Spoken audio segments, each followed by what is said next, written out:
it's unclear whether that's related to aging and if it extends lifespan. But we know there are a lot of interesting biology actually in blood factors, which Alexander Bogdanov, and has his own theories, was the first one to study and to try to use as a rejuvenation method. Now, obviously, all of them failed, however. What I hope to persuade you today is that we now know of technologies and advances that, okay, perhaps they will not lead to immortality, but will lead to longer, healthier lives. And there's been a lot of inroads and a lot of advances in the field of aging. And that's what I will provide a brief overview about. Now, the field of aging, one of the advantages of working on aging is people are aware of the concept of aging.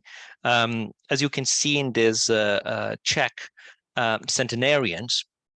And of course, there's multiple facets to aging. Aging is a complex process that involves molecular, cellular, physiological, functional changes at various biological levels and affecting virtually every organ in the body.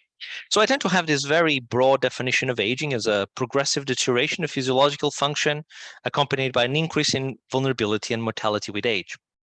Again, it's very broad and encompasses the multiple changes that occur as we age, but it involves the major fact, which is aging involves physiological degeneration, increased vulnerability and disease risk, and of course, increased mortality with age. So once you reach about age 30, your chances of dying double roughly every 8 years.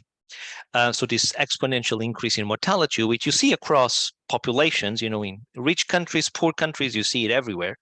It's one of the hallmarks of aging.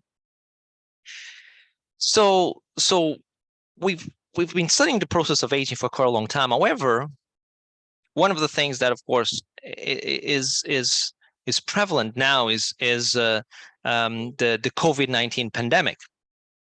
So I'm sure we've experienced in the past 2 years the pandemic and how that affected our lives. And what is interesting is that COVID-19 is, of course, a very strong age-related disease. So if you look at mortality, this is data from China, but it's very similar in the UK and other countries.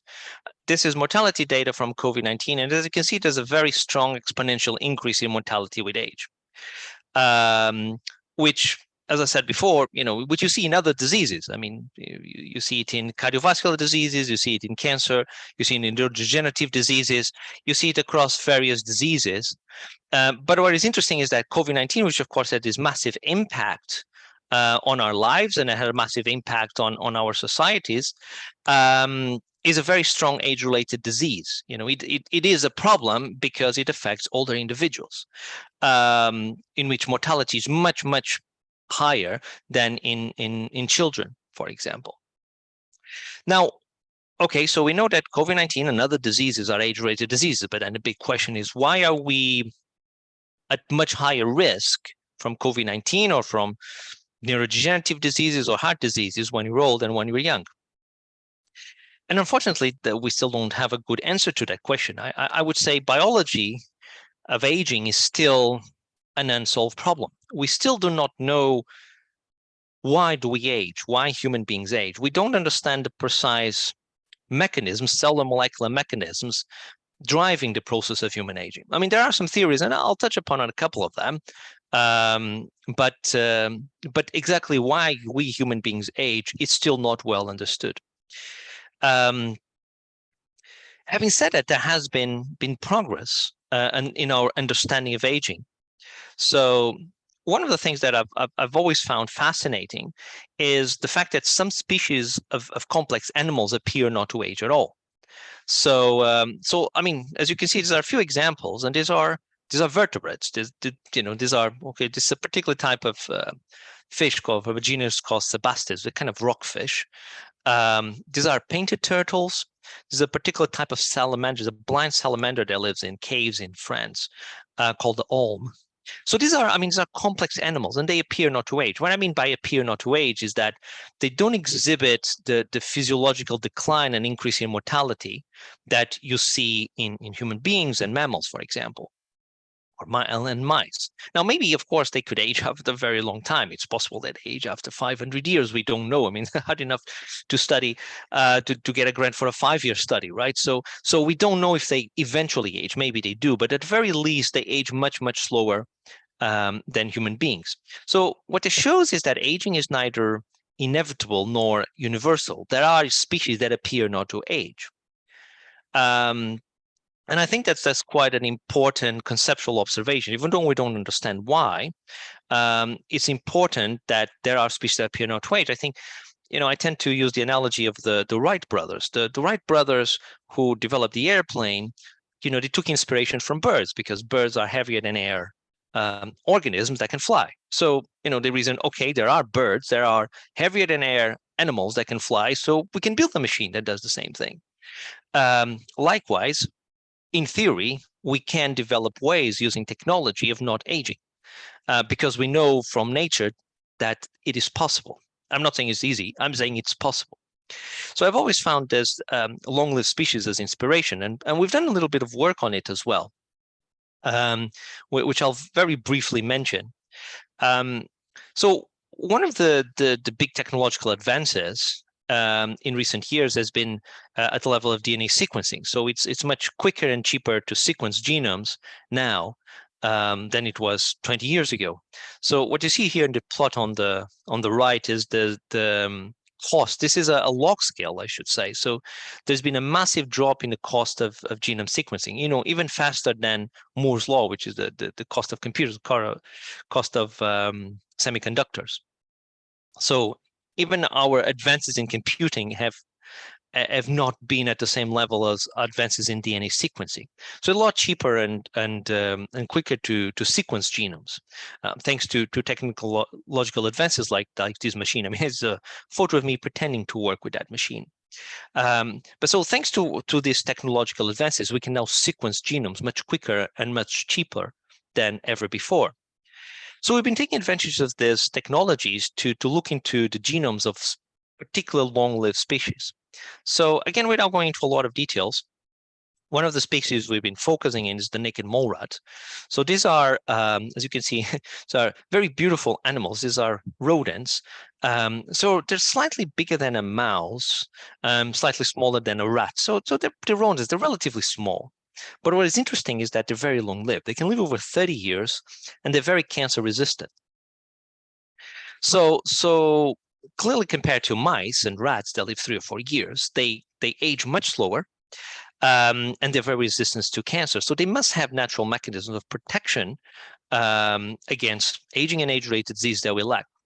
So we've been studying these animals, and we sequenced their genome to try to gather insights. The other animal that we sequenced is the bowhead whale. Now, the bowhead whale is thought to be the longest-lived mammal. So bowhead whales are the second biggest animal on Earth after the blue whale, and they've been estimated to live over 200 years. I mean, this is, without going into details, this work done by some colleagues in Alaska who estimated that bowhead whales live so long using racemization ratio, so a biochemical assay in the eye lenses of the animals. So obviously we don't know for sure how long they live. It's based on indirect methods. But I think there is enough evidence to say that these animals live longer than human beings. And they live longer than human beings in the wild without medicines and hospitals. So they must have natural mechanisms to suppress cancer and diseases than we lack. I mean, I say cancer because if you think of cancer as, just one cell that just becomes rogue and proliferates uncontrollably, then animals like the bowhead whale that have 1,000 times more cells than human beings should, everything being equal, develop cancer early in life. But they don't. Otherwise, they wouldn't live so long. So they must have natural mechanisms for cancer suppression that we lack. So we sequenced the genome of the bowhead whale. We did various analyses that I won't go into detail, but just to give one idea, the plan is to, or the kind of analysis that we do is we look at, so genomes are very similar. Bowhead whale genome will be very similar even to human genome, but they will have some changes. So what you see here in green is a particular a protein that we know is associated with cancer and aging called PCNA. And in red, you have particular residues of the protein. There are differences in the bowhead whale. So the protein is very well conserved between humans and and bowhead whales and mice and other mammals, but there's some particular residues that are different. And we think that these residues actually affect the interaction of this protein with another cancer-related cell cycle regulator called FAN1, which you see here in yellow. So we think these particular residues that are different in the bowhead whale only affect its interactions and its functions as part of the cell cycle. Now, of course, this is a computational model. We can't really go into bowhead whales and change genes and test it, but this shows that it is possible to identify particular changes of interest that could confer longevity and cancer protection in long-lived animals like the bowhead whale. We published this some years back. So we've done various analyses, and what I would really like is to take some of these genes actually from the bowhead whale and make a mouse with them and see if these animals are long-lived. That's what I would like to do, but that's of course quite expensive and not something we can afford at the moment. So we've done various analyses of bowhead whale and naked mole rats, and the idea is that on one hand, of course, we try to understand or try to gather insights why these animals live so long. But there may be even human applications. We know that there are medicines that are taken from other species and that takes inspiration from other species. So if we can figure out the secrets to longevity of naked mole rats and bowhead whales, we may be able to develop drugs that mimic the genetic variants, the mutations that you see in these animals, and maybe more in the future, maybe we can even use this information to develop gene therapies that have human applications for age-related diseases and allow us to live longer, healthier lives. So, of course, that's more futuristic. But the point is that we can use the information from long-lived species to develop human clinical applications. That's the goal. Now, and we know that it is possible, at least in animal models, to manipulate aging. So I'll show a couple of examples because this is one of the biggest breakthroughs, I think, in the field of aging. So we know now that the process of aging in animal models is surprisingly plastic. So we know this, early studies focused on C. elegans, which what you see here. So this is the roundworm C. elegans, are tiny, about 1 millimeter long, or well, less than that. Microscopic animals that normally live only a few weeks. But back in 1988, Tom Johnson and colleagues, they identified one gene, one genetic variant. They didn't know which gene it was, so they call it age 1. But they identified one single genetic variant that modulates longevity in C. elegans. So basically a single gene that can tell whether a worm lives more or less. The difference was about a 2-fold difference, whether you had the particular genetic variant or not. So quite remarkable. And now we know of genetic variants that can extend lifespan in worms by 10-fold, which I think is incredible. It's interesting, another genetic variant of age 1, although different one from what Tom Johnson discovered.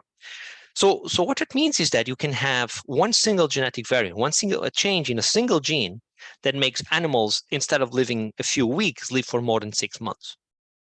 So one single change and the animals live from a few weeks to more than half a year, which is absolutely incredible. And we know the same, although to a lesser degree, happens in mammals as well. We know mammalian aging is it's a plastic process. So we know there are single genes variants, single gene mutations that can extend lifespan in mice up to about 50%. So of course, that's not as much as worms, which makes sense because worms are, tiny, simple microscopic organisms. But it's still quite remarkable. And it means if we could apply this to humans, it would mean human beings living over 150 years. It's also important to emphasize that when you manipulate aging in mice, when you have these mice to live 50% longer, or up to 50% longer, that's the maximum, it's not that just the animals are living longer, they're living longer healthier. So their health span is increased. They're healthier for longer. They still develop age-related diseases, they still die, but they do so later in life, which is what we want. This is like making or turning a 70-year-old into a 50-year-old. So it's not just about living longer, it's about living longer with good health, which is what we want in human beings. Now, actually, one of the things that my lab develops is this database called the GeneAge Database of Age-Related Genes. And it's quite remarkable how much we've advanced in the field in terms of modulating longevity. So in worms, we have nearly 900 genes, 900 individual genes that when you manipulate it, extend lifespan. And in mice, we know of over 100 genes that either extend lifespan or accelerate aging. So you also have genes that can accelerate aging. You can change a single gene, and then you have here two animals, two mice of the same age, but the mouse on the right has a mutation. I think it's ERCC1, which is a gene involving cell cycle regulation and cancer protection as well. And when it's mutated, you have these animals that have a shorter lifespan and they appear to age faster. So mutations in this gene appear to accelerate aging in mice, which I think is quite interesting. A couple of other things, the fact that when you disrupt DNA damage responses in mice, you seem to accelerate aging, that leads some people to suggest that perhaps that's one of the drivers of aging, or that's the main driver of aging, is DNA damage. We don't know for sure, but that is one of the hypotheses for why we age, is that we age because there's a gradual accumulation of DNA damage and mutations. That's one hypothesis. I should also say that ERCC1 was also one of the genes we identified in the bowhead whale as potentially related to the longevity of the bowhead whale. So it's quite interesting that a gene that accelerates aging in mice, we also find it as potentially of interest in the bowhead whale. So in mice, we can accelerate aging with single gene manipulations, and we can also retard aging. So these are two mice of roughly the same age. So the one in the bottom, this is not a younger animal. This is a mouse that has a mutation in the growth hormone signaling pathway. And these tend to be actually quite cute little animals, but they're also quite long-lived. So up to about 50% increase in lifespan, as I said. So that's one of the major pathways we know that modulates aging, is the growth hormone IGF-1 pathway in mice, of course. So we now know of many genes, of over 2,000 genes in several model systems that can modulate aging, which I think is really one of the breakthroughs in the field of aging. Now, of course, the big question is, okay, so that's what you discover in animal models, but what about human beings? We don't know very well about the genetics of human longevity. I mean, this is Jean Calment, the oldest human being on record. We know there's a genetic basis, and she's a great example. I mean, she smoked until very late, and she ate massive amount of chocolate. And she was very fond of port wine from my hometown of Porto. So there must be a genetic basis to longevity. And we know that when we look at centenarians, they don't have many lifestyle factors in common, but it tends to run in a family. So there tends to be an hereditary component to longevity. But we don't know exactly which genes are involved. So that still remains, I think, a big mystery. What is the genetic basis of human longevity? So, but having said that, it is possible to manipulate aging. Aging is not just a sum of age-related diseases. And we know that manipulation of genes, of course, we cannot manipulate genes in humans like we can in animal models, but perhaps via diet or drugs could dramatically improve human health. So there is there are coordinating aspects of aging that we can manipulate in animal models that potentially could work in humans as well. So we can, to some degree, manipulate aging in animal models, which I think is quite remarkable. The process of aging is surprisingly plastic. So in humans, you have to think more in terms of diet and drugs. And so very briefly, there has been some advances on that. We know that diet can retard aging as well. We know that from animal models. So the most widely studied process or method of retarding aging in animal models is caloric restriction, which dates back 80 years ago. So we know that reducing the amount of calories while maintaining vitamins and minerals healthy extends lifespan and delays age-related diseases in animals. So in rats and mice, it can extend lifespan up to 50% as well. So we know diet can have an impact on longevity and aging in animal models. And we now know of several longevity drugs as well. So several drugs that in animal models extend lifespan. So one of the most famous is rapamycin. So we know rapamycin in mice extends lifespan, prevents cancer, and extends health span. So there's been quite a few studies with rapamycin. Now, I should say that longevity drugs don't extend lifespan as much as genetic manipulations. So I think rapamycin, well, it depends on males or females, but I think it's 10, 12% that it increases lifespan.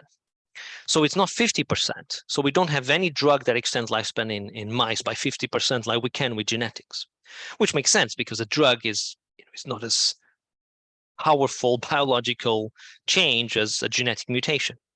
So that makes sense biological, I guess. But the point is that we cannot extend lifespan in animals with pharmacological approaches as much as genetic approaches, but we can still do it to some degree, and that may be easier to apply to humans, of course.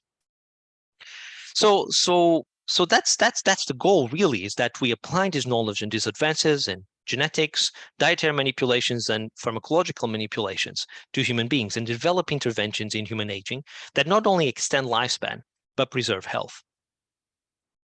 And perhaps not surprisingly, there's been a big growth in longevity biotech. There's big companies. I'm sure you've heard of Calico from Google. Now there's Altos Labs from Jeff Bezos. So there's Unity also. Jeff Bezos was one of the investors. So there's a number of biotech companies now trying to commercialize these advances in the genetics, dietary, and pharmacological manipulations of aging to human beings. It's a very timely topic, longevity, and I think that there's been great strides at the basic biology, or more at the basic manipulation of aging in animal models, and we can apply this in theory. We can apply this to human beings. So, in summary, I've told you that aging remains a mystery of biology in the sense that we still do not understand why we age. We still don't understand the mechanisms of aging. There are theories, like I said, DNA damage theory of aging. Perhaps we age because DNA damage accumulates, and there's some evidence for it in mice, but we still don't know for sure if that's the case, particularly for humans. Even for mice, I don't think we're sure of that.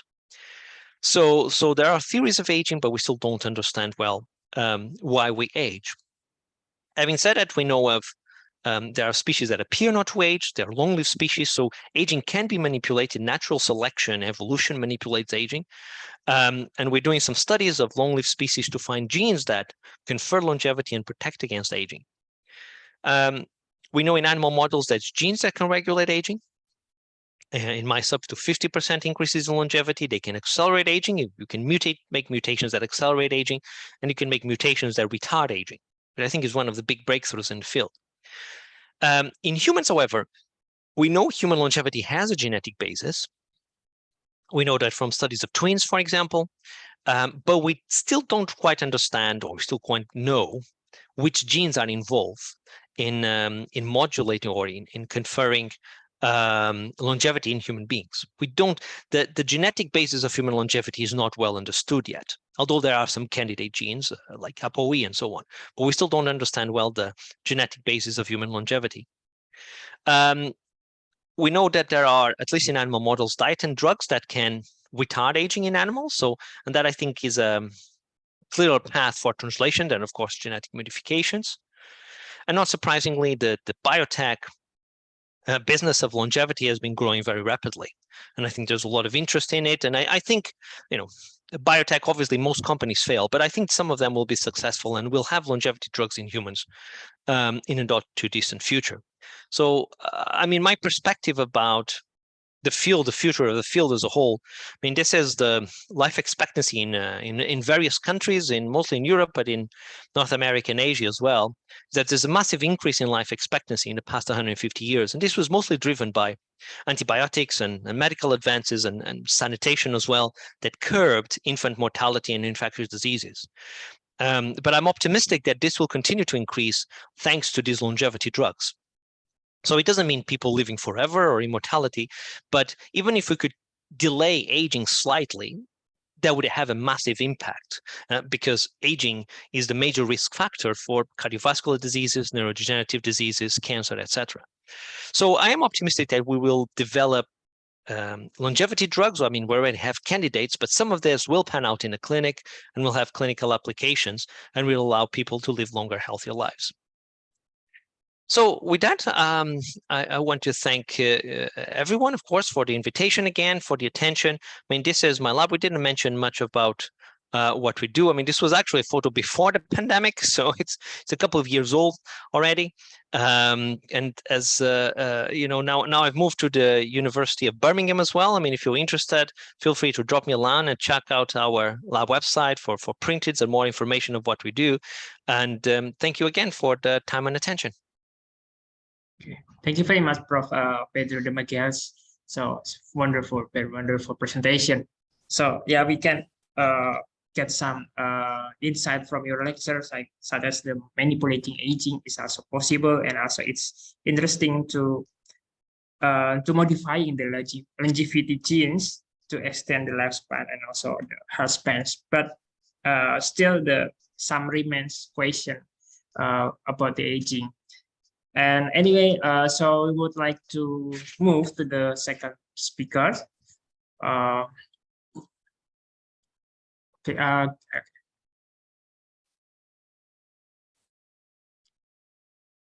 So the second speaker will be Professor Yasumichi Arai.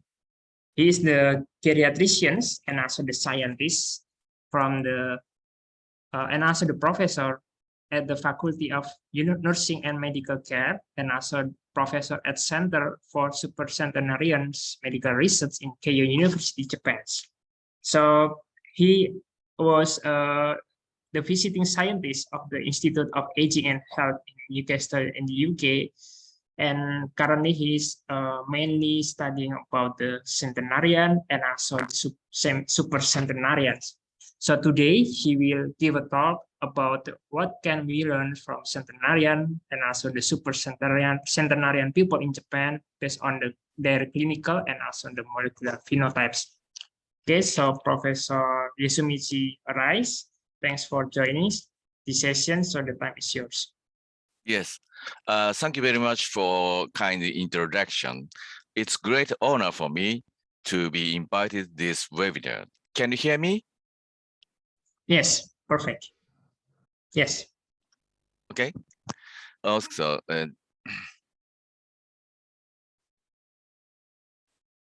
okay. Can you see my slide? Yes, okay, absolutely. Okay. Thank you. I'm a geriatrician and scientist, and I have been involved in centenarian study for more than 20 years. And recently, we have shifted our main focus from centenarian to supercentenarian, who live to 110 years old because they have an extremely long, healthy lifespan. So today, I am very happy to share with you the result from centenarian and supercentenarian study in Japan. Based on the continuous elongation of life expectancy worldwide, the number of centenarians has dramatically increased in recent decades worldwide, not only in Japan. But this figure shows the number of centenarians in Japan from 1963 to last year. As you can see, the number of centenarians has dramatically increased in the recent 20 years in Japan, and last year we had more than 86,000 centenarians, and more than 80% of centenarians are women. So our subject of our research composed of mainly female centenarians. We started centenarian study in 1992. At that time, we had the famous twin centenarians named Kin-san and Gin-san. That means gold and silver. They were very healthy and has a sense of humor. So they lived by everyone in Japan. They were appeared in the TV commercials. So at that time, they are the symbol for healthy longevity. However, nowadays, we have centenarian swimmers and centenarian athlete who has extremely high physical fitness. Therefore, as the number of centenarians has increased, their biology may be changing. So we study centenarian because they maintain independence and functioning into their 90 years and beyond. Moreover, supercentenarians maintain their health even at the age of 100. Second, centenarians are delayed or even escaped from life-threatening disease such as cardiovascular disease and cancers. Third, they have strong heritable components which is suitable for genetic study. So the aim of our centenarian study is to clarify the mechanism of healthy longevity, which could expand healthy lifespan in much wider population. But having said that, it is extremely difficult to recruit supercentenarian, even in a longevity country such as Japan, because they are very, very rare. According to 2015, there are more than 61,000 centenarians in the whole country of Japan. But at that time, the number of supercentenarians was only 146. That is 1 in 422 centenarian. So you can imagine how difficult to identify these rare people from general population. So therefore, we decided to approach semi-supercentenarian who aged 105 years or older. They are still very rare, but still maybe approachable. So that is our recruitment strategy. Professor Nobuyoshi Hirose, my mentor, started nationwide recruitment of semi-supercentenarian in 2002. And so far, we have recruited 106 supercentenarian. That is one of the largest cohort of supercentenarian in the world. We also recruited 628 semi-supercentenarian. Also, this is very, very large cohort. And also we recruited nearly 200 centenarians. And this is Mr. Jiroemon Kibura, who is the oldest man in history. He is the only man who lived to 116 involved our research. Now I will show you the medical and biological characteristic of centenarian and supercentenarians. First, maintaining cognitive function is very, very important. Here, we classified our centenarian into 3 groups according to the age at death. The first group is named young centenarian, who died between 100 and 104. The second group is named semi-supercentenarian, who died between 105 and 109. The third group is the supercentenarian, who lived to 110 and older. Then we compared MMSE cognitive function and ADL birthday index at the age of 100. So apparently, supercentenarian has higher level of cognitive function as well as physical function at the age of 100 than any other younger counterparts. And MMSE highly correlated with ADL in centenarians.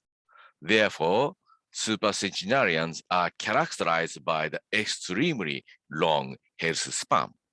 This is cognitive function. To clarify the molecular and cellular mechanism of successful brain aging in supercentenarians, autopsy study is very, very important. Though this study is done by Professor Takao in our colleagues. He conducted the 4 brain autopsy cases of supercentenarians. In general,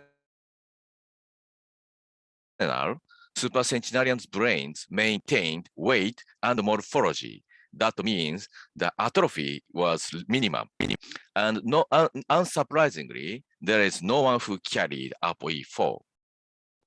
And Alzheimer's disease pathology were intermediate, but not severe.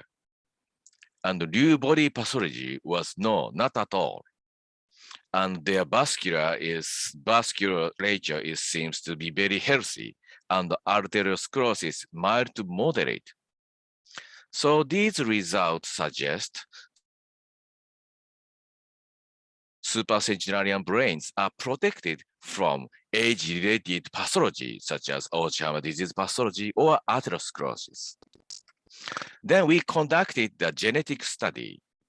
As you know, ApoE4 allele is a strong risk factor for Alzheimer's disease.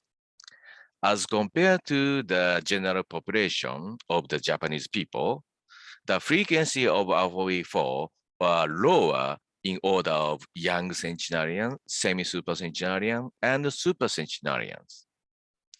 And my colleague, Dr. Sasaki, is now conducting the GWAS of 900 centenarian samples, including 100 supercentenarians.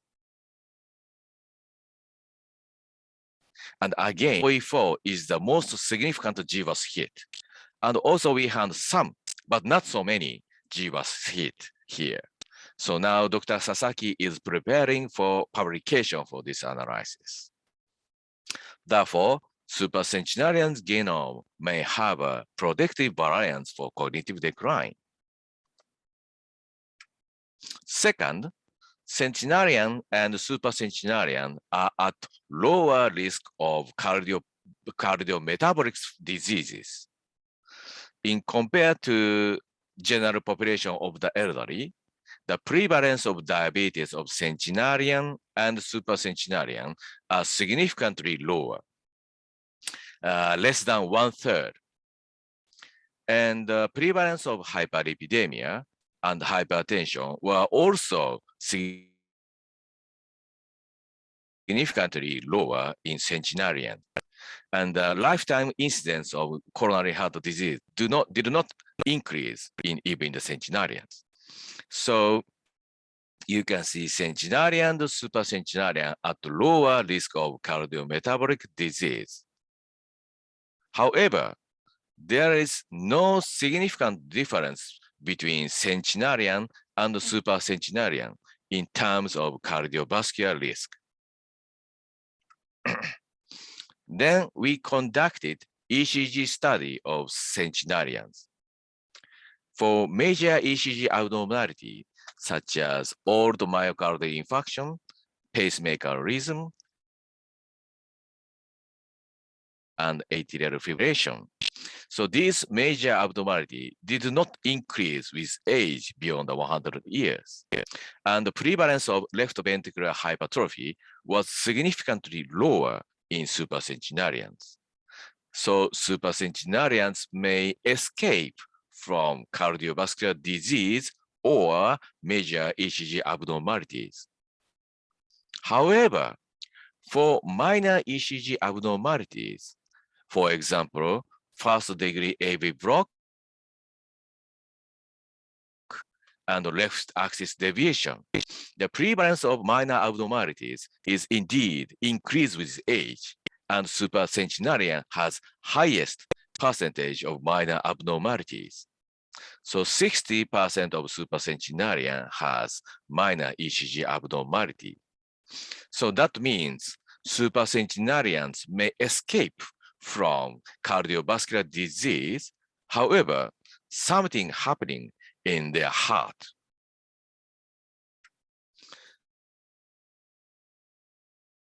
So next, we measure the cardiovascular biomarker in relation to mortality beyond 100 years old. Here again, we classified our centenarian into 3 groups: young centenarian, semi-supercentenarian, and supercentenarians. And we compare the distribution of these biomarkers. When you compare that the same age, for example, at the age of 100, supercentenarian has lowest level of NT-proBNP in other younger centenarians. There are some similar trend for cystatin C and interleukin 6 and inverse trend for albumin. However, NT-proBNP showed the most distinguished distribution from supercentenarian and younger centenarians. Therefore, relatively low level of NT-proBNP is important for healthy longevity. We think this is because supercentenarian slowed their cardiovascular aging. So it is very difficult to longitudinally follow up centenarians because of their very short mortality. However, fortunately, we had one case of possibly he represents cardiovascular aging. This supercentenarian had no medical history or no cardiovascular risk factor until the age of 111 when we first visited him. And we took his ECG, which shows the first degree AV block. So this is minor ECG abnormalities. In 3 years, he developed syncope, and he was examined and found that he has a completely AV block. So he needs a permanent pacemaker. But his family and he denied pacemaker because of very, very high age. So in the last 6 months of his life, he admitted 3 times because of heart failure, then passed away. So this is a very variable case for cardiovascular aging without no cardiovascular risk factor except aging. So now we would like to know what is happening in the supercentenarian's heart. Therefore, it is very important to see how the hallmarks of aging, for example, telomere attrition and epigenetic change and accumulation of cellular cells. So how are these hallmarks of aging is controlled in supercentenarian hearts or brains? So unraveling the molecular and genetic underpinnings of slow cardiovascular aging in supercentenarian may help identify the therapeutic target of aging-related cardiovascular disease. So first, we measured leukocyte telomere length, which is the biomarker for cellular senescence, in collaboration with Newcastle University in UK. So in the general population of the elderly, the leukocyte telomere length decreases with age. However, the telomere length in centenarian and semi-supercentenarian are relatively longer than expected as their 4 ages. And moreover, the offspring of centenarians maintain their telomere length for years. So this result suggests maintaining telomere length could be a familiar factor for healthy longevity. Second, centenarians may age slower at epigenetic levels. This is a result from Italian semi-supercentenarian study. They measured epigenetic age in the general population and semi-supercentenarians and their offsprings. And actually, the epigenetic age of semi-supercentenarians are 8 years younger than expected from control groups. And also, epigenetic age of offspring of semi-supercentenarian are 5 years younger than the general population.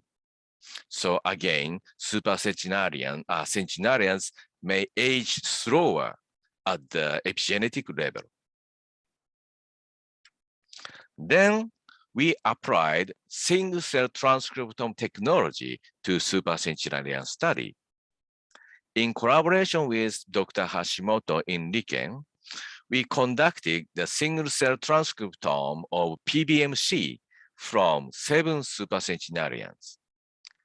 And we found that CD4 cytotoxic cells are uniquely accumulated in supercentenarians, but not in control groups. And we also conducted the T-cell repertoire analysis for these unique cells.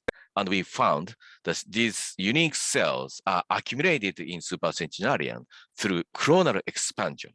So now we try to identify what antigen they are responded to these unique cells to see which biological pathway these cells are involved. So now it is the time to apply single-cell technology to tissue from supercentenarians to dissect the molecular and cellular basis of successful brain aging and successful heart aging in supercentenarians. So we have collected autopsy brain samples and heart samples from supercentenarians. We established single-cell technologies, and now we try to establish the Visium spatial transcriptome. So in combination with this technology and unique samples, try to identify the key biological molecules or key signature of healthy brain aging and healthy heart aging. And if we successfully identified these key molecules, tissue-specific molecule, we try to develop the blood biomarker for healthy longevity. We know this is very, very difficult, but this is very important because if we could develop the blood biomarker, we can scale up our study, and also we can develop the clinical trial based on the biomarker assessment. So this process is critically important, and we will work AI people here. And now we are established a new cohort study of healthy ager aged 85 and 89. We have collected 1,000 healthy ager, and now we followed these people electronically by using long-term care insurance and medical insurance claims to see the individual health trajectories and individual health span.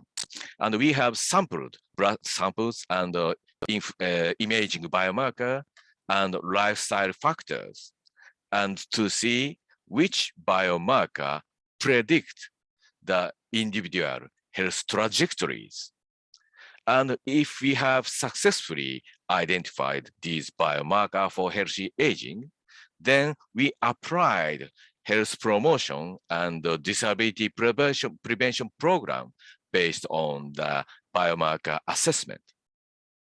So this is our strategy to translate supercentenarian research into the health promotion in general population. So this is my last slide. So we have conducted the cohort study of centenarian and supercentenarian to determine phenotype and biomarker of healthy longevity. And we have done the autopsy study to collect tissue and organ samples from supercentenarians. We also established the single-cell technology, and we have established iPS cells from supercentenarians' blood. And we have already sequenced hundreds of centenarians, including 100 supercentenarians. Near in the future, we would like to combine these multi-layered research to dissect the mechanism of healthy longevity, which could establish the knowledge base to support sustainable, healthy, and long-lived society. So these are my excellent collaborators.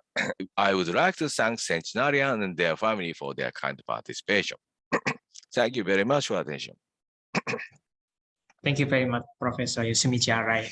Nice presentation as always. So now we are moving to the Q&A sessions. So we have some question here, or if for the participants, if you would like to talk directly to the speakers, so please open your mic and you can directly ask to the speakers. So we have some questions here from Dr. Kwari Januar. So I think it's for both of the speakers. Can aging be reversed? So that's maybe the simple question from him according to the theory. So what do you think, Professor? The mic has first, maybe. So yeah, so that's a great question. I think when you look at some of the recent findings in cellular reprogramming, at the cellular level, it aging can be reversed. But of course, so for those who don't know, just a very quick background. So if you take cells and use the Yamanaka factors to reprogram back to pluripotent cells, in a way, these become younger cells. And there's been a lot of interest recently also on epigenetic clocks that measure how aged you are. And these epigenetic clocks get reversed during cellular reprogram. They go back to zero. So from that metric, and a few others people have looked at, like mitochondrial function, cells are rejuvenated by cellular reprogramming with Yamanaka factors. So from that perspective, cells can be rejuvenated. Of course, the big question is that, what happens in cells is not necessarily what happens, organism. I mean, 20 years ago, or more than 20 years ago, I remember when telomerase was first discovered, people were saying, hey, we can reverse aging in cells with telomerase. But of course, it doesn't work that way, because even in mice, if you put lots of telomerase, you get problems like cancer. Although mice have higher telomerase anyway to begin with. So there could be drawbacks. So what I would say is that at the cellular level, yes, we can rejuvenate cells, but how to apply that knowledge to organisms, I would say in theory it is possible. Yes, in theory it is possible to reverse aging, but in practice, that's not. I mean, we still have no real idea of how to do it in a whole organism, much less in humans. But in theory, it is possible. Yes. Thank you very much. So maybe we can move on to the Professor Arai for as in the clinical reality. So is that possible to reverse the aging? And maybe I would like to give some comments that according to your presentation, it looks like that in the like 70, 80 years old people, so that's like in the increasing of the cardiovascular disease, cancer, just name it, but and also some increasing of the inflammation marker and shortening of the telomere length. But somehow after 1 year old, 110 years old, so that's become like a relieving or some improvement of these people. So what do you think? What do you have some comment? What make it happen? So please, Professor Arai. Yes, I think yes. Also, I think genetics is also important, but also environment and lifestyle factor is also very, very important. Now we try to identify both genetic factor and lifestyle factors, but there are two limitations. First, for the genetic study, the sample size of centenarian it's limiting.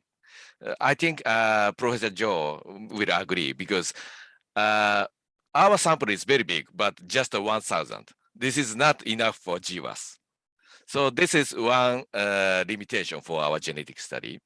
Second, lifestyle factor. I'm very interested in the lifestyle factor in terms of public health, But the centenarian is too old to study the lifestyle because at the age of 100, a few centenarians enjoy exercise. So that's why we studied much younger cohort, 85-year-old. So we will see lifestyle, genetics, and social environment, which could determine the healthy aging in the prospective way, in the new cohort. So I'm not sorry. I have a clear answer for you, but now we are trying to see the result. Yeah, thank you very much. We are looking for the answer from your research. Okay, maybe another interesting question. So regarding to the longevity technology, longevity biotech that Professor Magalhães mentioned before. So I'm also interested with it. So actually, what is the prospect of this company? I mean, why they did made this company? So usually the company can made some research about the cardiovascular research, aging, the cancer research, but why longevity biotech? So, well, so there's various companies. I guess they don't always have the same aims and the same rationale behind them. I mean, when you look at the field of longevity biotechs as a whole, there's been a big growth in recent years, in the past 10, 15 years, I would say. And to me, that's driven by all of these discoveries at the basic biology from model systems, discovering genes, discovering diets, discovering drugs. So I guess the underlying motivation is, hey, we can do some really cool stuff with aging in animal models. If we could do it in humans, we're going to make billions of dollars. So let's make a company to try to do that. Of course, it's not that simple. You know, what works in animals may not work in humans. We know plenty of examples of that. So there's a lot of hurdles, but that's, I think, is the rationale behind it. And if you look at the recent companies like Altos, their focus is on reprogramming. Their focus is on rejuvenating cells. That's the focus. I mean, again, whether it works even in animals, we don't know. We know it works in vitro models. But the idea is, and then of course different companies will have different focuses. I think a lot of them will have pharmacological or molecules that could be used as drugs or as supplements. Because that's the easiest.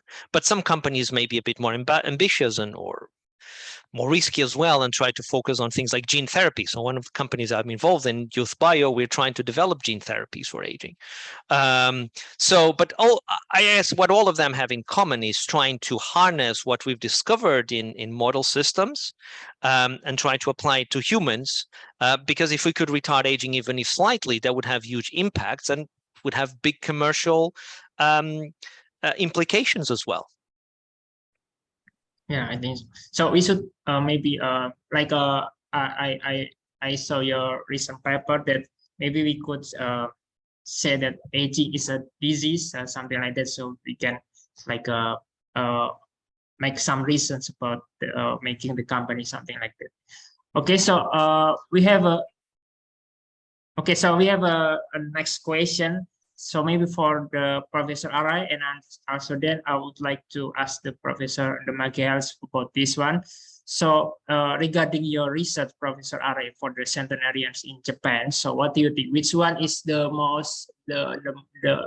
best one, the best intervention, or the best balance for you to make some extension of the lifestyle or the health span, the Mediterranean diet or the diet one, or maybe the pharmacological intervention? So it will I would like to ask the Professor Pedro after this one. So which one is the best geroprotector according to your research, Professor Magalhães? But I think we can ask the Professor Arai first. Okay, so far our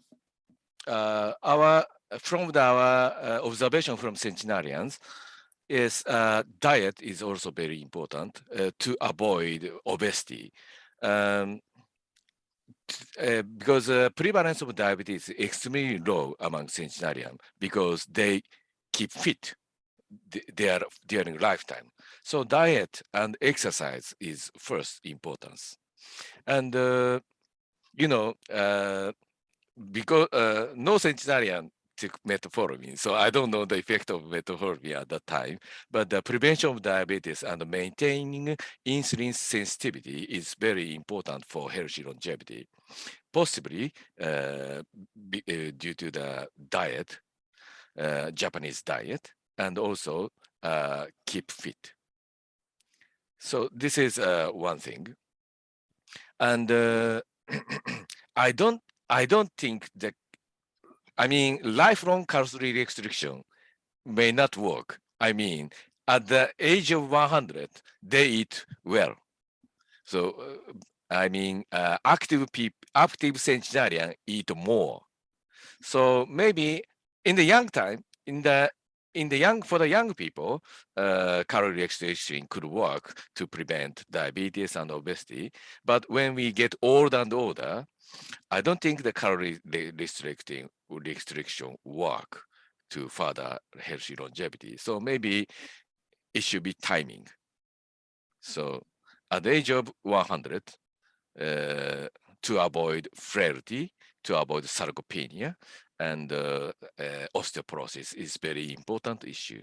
So diet could be life stage sensible. Okay. Thank you very much. Very interesting. So what do you think, Professor De Baguiars, about the pharmacological intervention? So based on your machine learning approaches?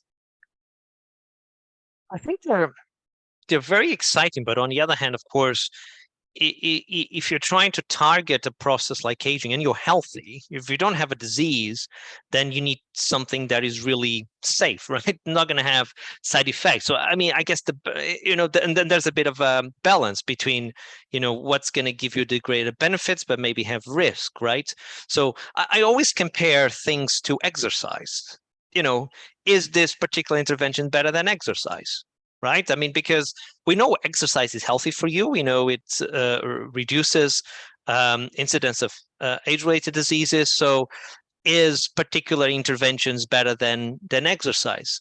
Well, I think from the animal studies, and we've done a little bit of work on it in worms as well, rapamycin has emerged as the one that seems to have the most benefits. Having said that, rapamycin is an immunosuppressor, so it's not something you should be taking, right?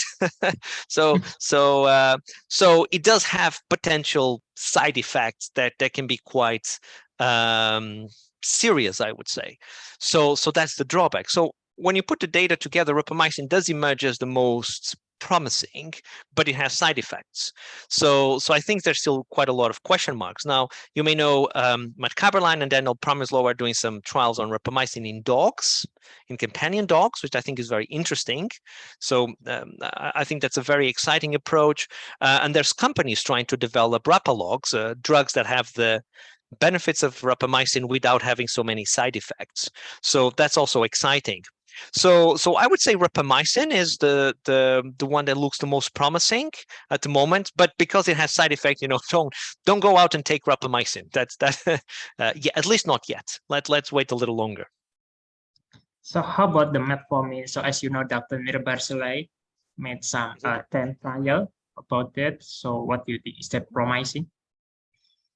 Well, metformin has, again, advantages and disadvantages. So in mice, it doesn't extend lifespan by much. So it seems to have relatively small effect sizes.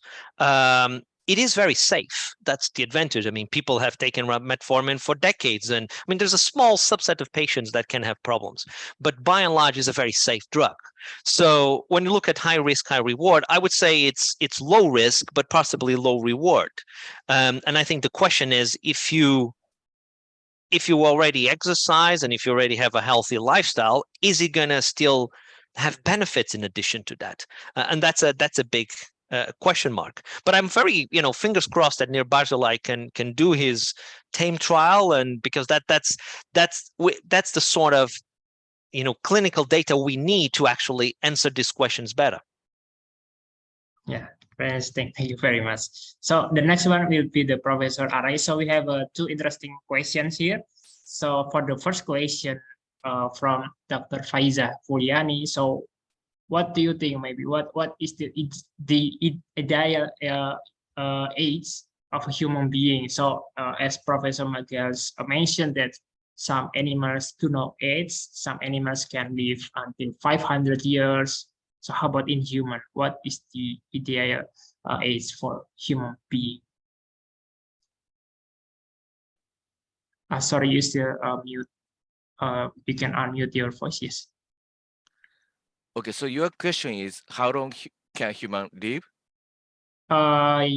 Yes, and what is the ideal age for human for living in this world? You mean life extension? Yes. I think not simply life extension doesn't make sense, but healthy lifespan. So I mean elongation of a healthy lifespan is very, very important.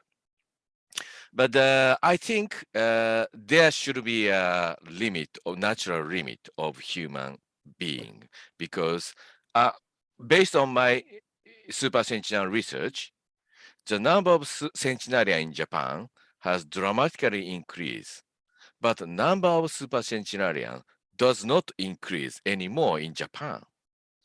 So I think there could be a limit of human lifespan. But what we want to achieve here is to expand the healthy lifespan, health span. That is most important issue. And you know, the cause of death of supercentenarian is still mystery. But I think maybe senescence or multi-organ failure due to senescence. So our autopsy study could answer the question: is the because the supercentenarian die of disease or die of senescence? So we will now. I'm very hard to try to see what is happening in autopsy study. Thank you very much. So maybe some last questions due to the limited time. So I saw the interesting question here. So why women more survive than men in both maybe in centenarian study, or maybe Professor De Magels, you have some comment in the animal study. Yeah, we can start from Professor Arai. Why women more survive than men? Okay, so not only in Japan, but everywhere in the world, women live longer. But no one knows the result. But based on from our result, female centenarian live longer, but the physical activity is higher in male centenarians. So there is some controversy. So I think as so I think men has weaker to the stress or something like that. So I don't know the exact reason, but yes, women always live longer. Okay. So do you have any suggestion or comments to Professor Magels? So the only thing I would add is that when you look at animals, we actually did a review on this not too long ago. So there are species where males live longer than females. So I would say females tend to live longer in a lot of species, particularly a lot of closely related species to humans. But when you look at broader insects and so on, there are quite a lot of species where males also live longer. I think at molecular pathway level is not well understood at all why that happens. I think it's still a big mystery. So it's a great question. Yeah, still become a mystery for us. So maybe if I would like to offer the question for the speakers, maybe if Professor De Magels want to ask something to Professor Arai, or Professor Arai wants to ask something to Professor Magels. Anything?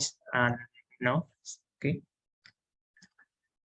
Okay, maybe the last questions. Um, yeah, what do you think about so for the Professor Arai? So how about the comparison between the rural and also urban area or the lifestyle, the difference of the age of or the health span between the urban or the rural area in Japan? Okay.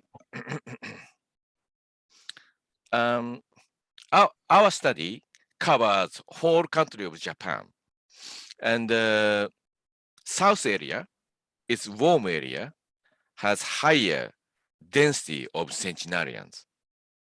So maybe I think one point is warm atmosphere is very good for health. And Okinawa is one of the longest island in Japan, but very hot place. Maybe these warm atmosphere good. And city and rural area, I'm not find any difference between the density of centenarian between rural area and the city area. Okay, thank you very much. So maybe one last question for the Professor Demakias. So this is my personal question actually. So as I for the bowhead well, so I saw your paper and I saw that the UCP1, I'm interested with the UCP1 gene in the bowhead well. So as you know that in the humans, so the UCP1 is the important gene for the bone adipose tissue activation. So as and somehow if we can activate the UCP1, like performing the fasting, so we can activate the pro-adipose tissue and have some beneficial effect, like in the obesity, like the counter attack for the obesity and as. But I cannot see that will happen in the bowhead well. So as you mentioned that the UCP1 is the premature codon in the bowhead well. So what do you think about that? Well, so I mean, we did observe differences, and not just in bowhead whales, but in whales in general with UCP1. So there seems to be a big deletion of the gene/protein in whales in general, not just bowhead whales. I mean, it's the biochemical, molecular, cellular implications and physiological implications. It's I can only speculate. I mean, our hypothesis is that it relates to thermoregulation because if you're a very big animal and you have the same thermoregulation as a small animal, you're gonna burn. Your temperature is going to be very high, so you cannot have that. So we think it's because of that, but nobody, to my knowledge, has looked into it in detail at the physiological, cellular, biochemical level. So I don't know would be the short answer. Okay, thank you very much. So it's very interesting for these webinars, but unfortunately, due to the limited time, so I would like to close this session. Oh, so maybe last question for Dr. Adisti, maybe. So I believe it will be the last question. Dr. Adisti, you want to ask something? Thank you, Dr. Agian. Hello. Yes, please go ahead. Yes. Sorry, maybe my last question is about the research from supercentenarians. It's very interesting. And the I forgot, sorry. The statement that I think the supercentenarians has better cardiometabolic condition than the semi or younger centenarians. Yeah, that's I maybe the speaker can explain more why is that, because why they keep healthy or even healthier than the younger centenarians. Thank you. Yes. Thank you for asking. Yes, you're right. Super centenarian is healthier than semi-super centenarian or young centenarian. I think the reason the super centenarian slowed their aging process more slowly, I think. Yes, for example, their telomere length is a bit longer and their epigenetic age is a bit younger. So I think at the cellular or molecular level, supercentenarian may slow their aging. But I have no data to prove that. So that's why we are conducting the single cell transcriptome and also the tissue single nucleus transcriptome to see whether at the genetic or epigenetic or cellular level, if supercentenarians more slowly age. So that's a very, very important question. Thank you very much for asking. Thank you, Sensei. It's very interesting founding. Thank you. Okay, thank you very much, Professor Arai and also Dr. Adisti. So I would like to close these sessions. So thank you very much, Professor Miguels, and also thank you very much, Professor Yasumichi Arai, and also all of the participants for joining the sessions. I hope we can meet again sometimes in the better opportunity. Thank you very much. Have a good day. Bye-bye. Thank you very much, Professor Mageras and also Professor Arai. Thank you very much. Assalamualaikum warahmatullahi wabarakatuh. Thank you, bro. Bye-bye. Thank you. Thank you very much. Thank you very much. To everyone, bye.